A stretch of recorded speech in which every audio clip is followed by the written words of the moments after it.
to another edition of our Memory Lane podcast here on the DK Pittsburgh Sports Podcasting Network. Really pleased to be joined right now by Bill Hillgrove, legendary voice of the Steelers and the Pitt sports teams for our Memory Lane edition here. Bill, how are you today, pal? I'm doing great. My last free weekend before the curtain descends. I cannot thank you enough for taking a few minutes to join us here, and I will tell you a little bit of a personal story.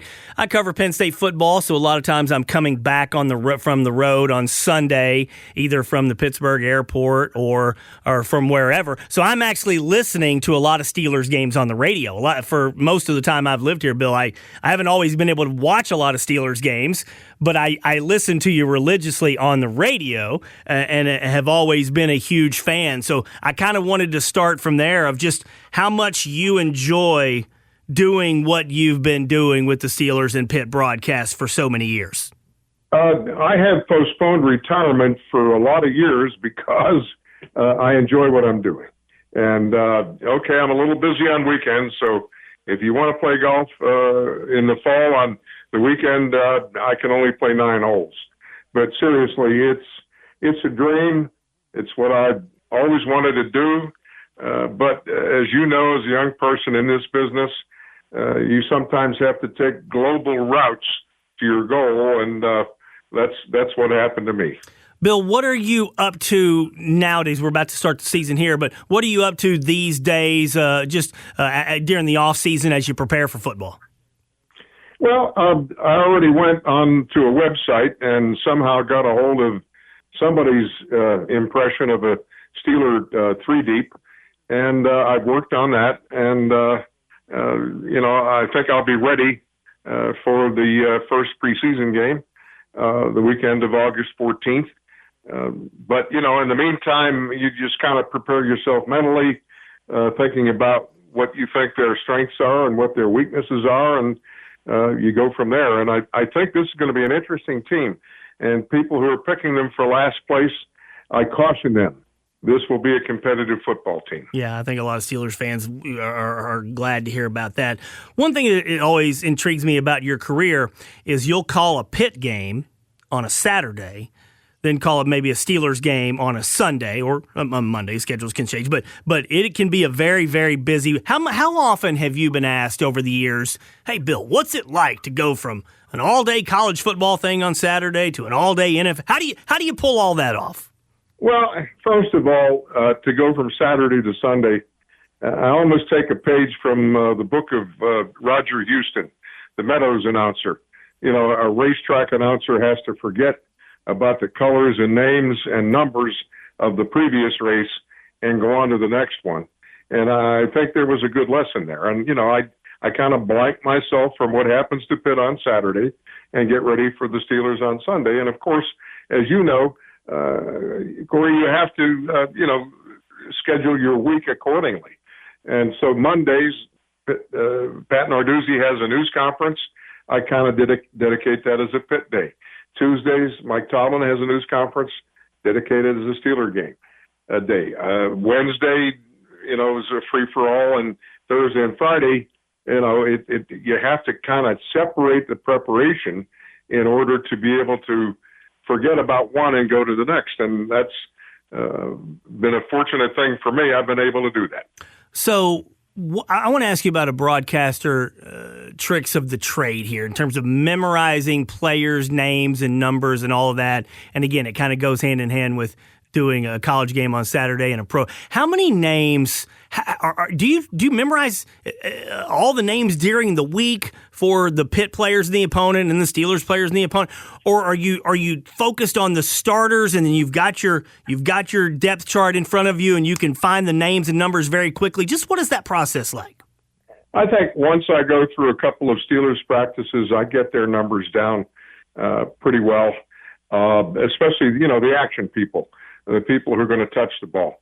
Running backs, that's not a big deal, but receivers, you got a lot of them, and I have to, get those down pat. And I really think that it goes from there. You just kind of, with the home team, the challenge broadcasting is to cover the visiting team. And what I've always done is what Ray Scott preached to me when he took me in as a mentor a lot of years ago. You got to have one spotter watch one team and one spotter watch the other team. And that includes what's happening on the sideline, who's coming in, who's coming out, all of those things. One guy can't possibly do both those jobs. And certainly one guy, even as a broadcaster, can't see everything that happens. When they snap the ball, 22 people collide. And oftentimes you say to a coach, well, what happened on that play? He'll go, well, I didn't have a good seat. I'll have to look at the video. And so, you got to have help from the spotters in the booth, and I think that's the secret.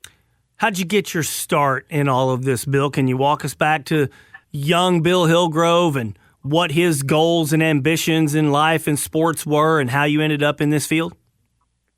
Well, when I was 13 years of age, I had an aunt who was a sister of charity, and she had a friend, Sister Rosalie, who ran the Pittsburgh Diocesan Radio TV School. And my dad was an electrician, so I had an interest in that part of the deal. And she said, why don't you go and talk to her? And I did, and she handed me a script. And here I am hoping to learn how to fix radios and TVs. And she handed me a script and said, read it. And I read it. And she said, perfect. Just what I'm looking for. A 13-year-old brat. And I said, sister, I don't need a script for that. I could probably do that off the top of my head. And, I learned at that time in my life that I had a gift for this side of the microphone. And it just went from there.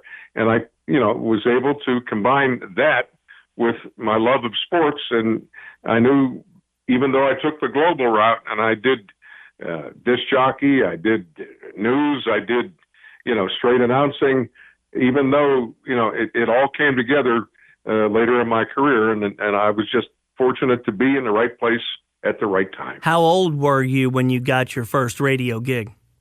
19. I was a sophomore at Duquesne University, and I got a job as a staff announcer at WKJF, which ironically, 93.7 is now, the big sports station in Pittsburgh, or one of the big sports stations, The Fan. And, I was able to cut my teeth. I did everything. And I was there for, 8 years, including part-time and full-time. And in 1967, my fourth audition for Channel 4 WTAE-TV was a color audition, and I got hired. I was hired April 2nd, 1967. Hank Bachman was also hired along with me as staff announcers for Channel 4 WTAE-TV. And that's how I got my big break, and then it went from there.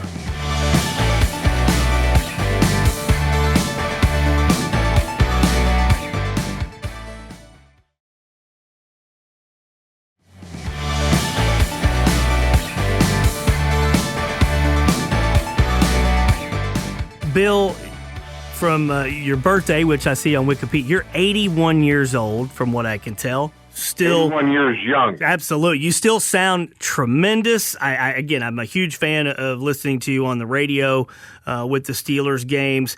But if you at 81 years young could go back and talk to 19-year-old version of yourself when you were just starting in all of this, what would you tell? Would you be amazed at the way your career has gone? I'm amazed because, again, there was a lot of luck involved, but also I'll put a feather in my own cap. When the stage got bigger, I was ready to take it. And I think, preparation certainly is at the heart of what we all do.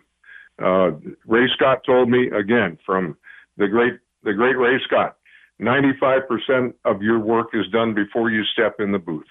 The other 5% is execution. And I think there's a parallel there with athletics. The team that practices well is probably going to play well on Saturday or Sunday. And I think, that is the one lesson. Now, the other lessons are be yourself. Oscar Wilde, the great humorist, once said it best. You have to be yourself because everybody else is taken.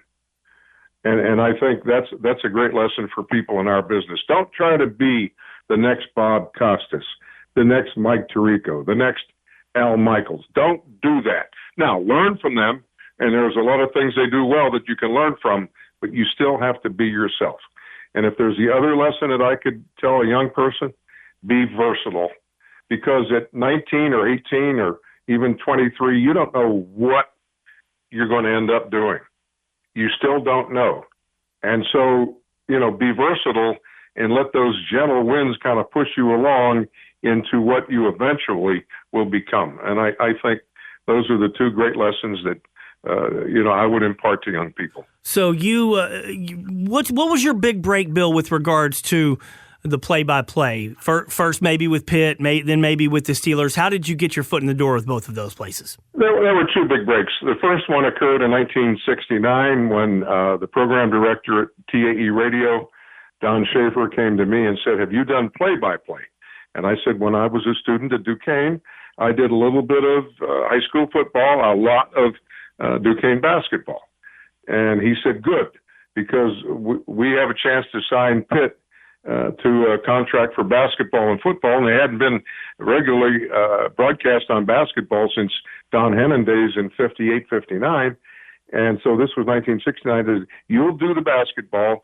Ed Conway will do the football, but he can't travel because of his TV, his duties. So you'll do the booth with him on football, and then you'll do the basketball. And that was my first big break. And the other break came in 1994 when I got a call from the sales manager at TAE Radio saying, this was after Jack Fleming retired, Mr. Rooney likes your tape. I said, I didn't submit a tape. I didn't go after that job. My plate is full. I have TV duties on Channel 4. I have Pitt basketball and football. And he said, no, Mr. Rooney, the more he listens to your tape, the more he likes it. And he was using that tape to measure up against the other people applying for the job.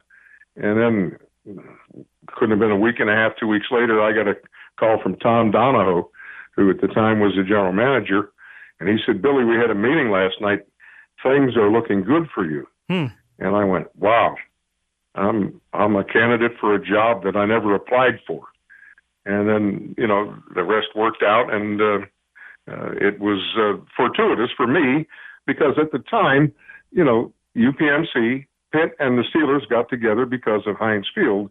And so, it was a very fortuitous time for me. Oh, that's an amazing story. That's tremendous. It's hard to ask a follow-up there because I want to talk about your Pitt days in the 70s with those great teams and Tony Dorsett. But I do have to ask you, did you ever find out from Mr. Rooney or folks with the Steelers, why they were so interested in you since you did not actually apply for that job? No, I didn't ask that question. What do you? All I remember about that, Corey, is when I got the call from the TAE general manager for television, said, Billy, I got some good news and some bad news. The good news is you're the new voice of the Pittsburgh Steelers. The bad news is you're going to take a hell of a pay cut because, the radio scale versus the TV scale was different in those days. And, I knew that was what I wanted, to be a full-time play-by-play guy. So it was very fortunate. And I thank the Rooneys and I thank Pitt because they had to agree to this. And, it's all worked out very well. Oh, that's amazing. Bill, what's your favorite memory of Pitt, either 70s, 80s, 90s, or today, whatever, the national championship, Johnny Majors, Tony Dorsett, Marino? What sticks out most in your mind? October of 76, Pitt at Navy. Tony Dorsett breaks Archie Griffin's record with a 33-yard run, and I lost it. I couldn't talk. Tears running down my cheeks. This guy has done an amazing thing here. And I looked at my partner, Johnny Sauer, for help, and tears were running down his cheeks because I think it hit both of us at that moment. You're looking at a once-in-a-lifetime athlete. and it strikes you, and it's really not an easy thing to deal with, but we got through it, and that is my favorite Pitt moment. I think my favorite Steelers moment, Super Bowl 43. Larry Fitzgerald scores the touchdown for the Cardinals. They go ahead, 2 minutes and change left, and the Steelers have a holding call on their first series of downs, and then Ben just takes them right down the field. Every pass he puts on a Steelers player's hands, and the one that should have been caught the left side of the end zone for Santonio Holmes, he caught the one on the right side of the end zone. And two things about that play. Number one, Ben went right back to him. And, that to me, that was a highlight. Can we make the case that that's the greatest catch in Super Bowl history, or the greatest throw, or both? It might not have been the greatest play in the game. The greatest play in the game probably was authored by James Harrison. And I think I had him down twice or out of bounds once along the way. Right. That was a memorable Super Bowl, that, without question. But, it's so hard to say what's the greatest, but those are the two that jump out in my mind. I will let you know, I was in my office at the newspaper here in Altoona when Fitzgerald scored the long touchdown, and we were around a whole bunch of Steelers fans, and I said pretty loudly, "Hey, that's good, that's good." And everybody looked at me like, "What the hell are you talking about?" And I said, "Look how much time is on the clock," which at that point there was an enormous amount. And that's what Ben said to those guys in the huddle. Mm-hmm. We still have time to win this game. Absolutely. And they did. And, and there's a post story to that game. Later that summer, a priest friend of mine was stationed at a parish in Clymer, Pennsylvania, outside Indiana. And so we went up to celebrate, his retirement and so forth. And they had a gathering in the social hall afterwards. And I had one cup of punch that was punchless. So I decided to retire to the parish house back porch and have a couple of adult beverages, and I'm sipping, and this lady comes between the houses. "No, Hillgrove, just the person I'm looking for.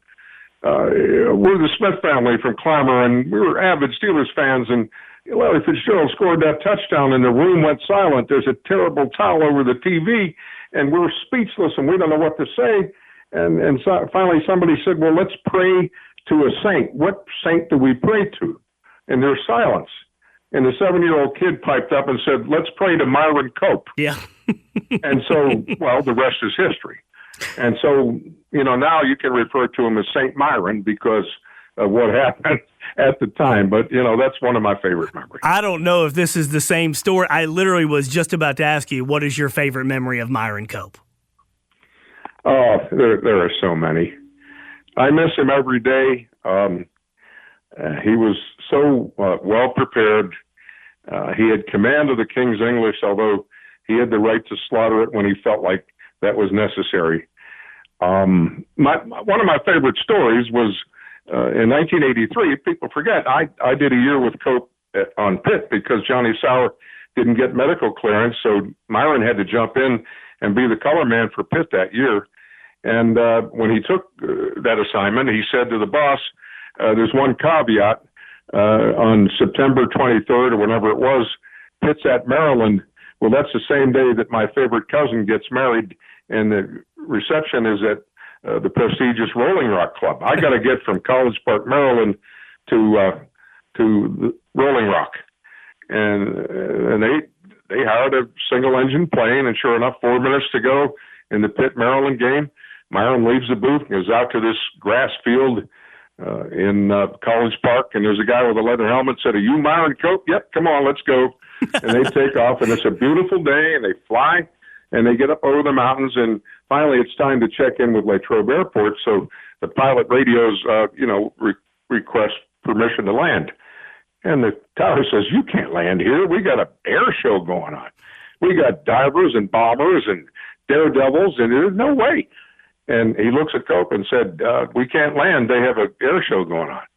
He said, "Tell them you have a VIP on board." So he said, "We have a VIP on board." And the tower said, "Who's that?" And he looks at Myron. He said, "What's your name again?" He said, "Tell them it's Myron Cope." There's 10 seconds of silence, and the voice at the tower said, "I need 4 for the Cleveland game." And everything stopped, and Cope landed and made his favorite cousin's wedding. That's fantastic. Bill, what's next? How much longer do you think you'll go, man? How often do you get asked that? What's in your future? I was asked that question by one of the Steelers, people on their staff recently, and I said, I don't buy green bananas. As long as I feel good and as long as the guy upstairs approves, I'll keep doing it because it's so much fun. I'm like a golf pro. What do I retire to? One last thing, I wanted to get your thoughts. It's been Heinz Field. Everybody knows it as Heinz Field. It's now Acrisure Stadium. There's a lot of money involved there. Will you find yourself stumbling and calling it Heinz Field every now and then, or how do you feel about that whole deal with the Steelers? I take a page from Myron. I already have a nickname, the Big A. Oh, good. Yeah, right. So is that what? And furthermore, I think if you're worried about that nickname or the name of the stadium, worry more about the offensive line, okay? and let's get down to brass tacks. Wonderful stories, Bill. I can't thank you enough for taking the time to share. I'm a big fan. I really enjoy listening to you, and hope you have a great season. Thank you so much. This has been so much fun. I appreciate it, Bill.